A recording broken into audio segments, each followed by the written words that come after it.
వేములవాడ రాజరాజేశ్వర స్వామి భక్తుల కష్టాలకు మోక్షం లభించనుంది. ఏలనాటి కళ తొందరలోనే నెరవేరనుంది. రాజన్నను దర్శించుకునేందుకు వచ్చే భక్తులు అటు ఆలయంలోనూ ఇటు ఆలయం బయట పరిసరాల్లోనూ తీవ్ర ఇబ్బందులు ఎదుర్కొంటున్న విషయం అందరికీ తెలిసిందే.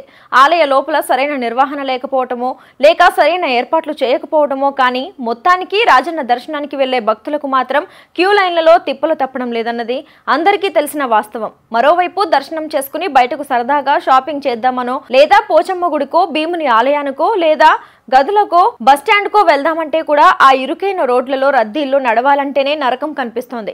ఇక వాహనదారులకైతే చుక్కలు కనిపించాల్సిందే.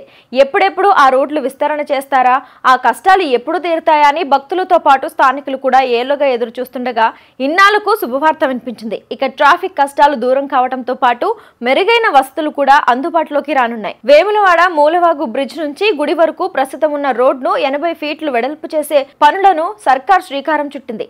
ఇక ఈ క్రమంలోనే భూసేకరణకు సంబంధించిన నోటిఫికేషన్ కూడా జారీ అయింది. రాజన్న సిరిసిల్ల కలెక్టర్ కార్యాలయం నుంచి భూసేకరణ నిమిత్తం ప్రకటన విడుదలైంది. దీంతో రోడ్డు విస్తరణ పనులకు మొదట అడుగుపడింది. అయితే రాజన్న ఆలయ అభివృద్ధి కోసం రేవంత్ సర్కార్ ఇప్పటికే 50 కోట్లు మంజూరు చేసిన విషయం కూడా తెలిసిందే.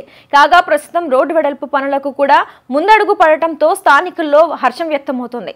మరోవైపు వేములవాడ ఆలయంలో తిరుపతి తరహాలో భక్తులకు వేగంగా దర్శనం కల్పించేందుకు బ్రేక్ దర్శనాన్ని కూడా అమల్లోకి తీసుకురానున్నారు. అంతేకాకుండా వేములవాడ ఎమ్మెల్యే ఆది శ్రీనివాస్ ప్రత్యేక చొరవతో కోడల సంరక్షణకు 3 షెడ్లు నిర్మించారు.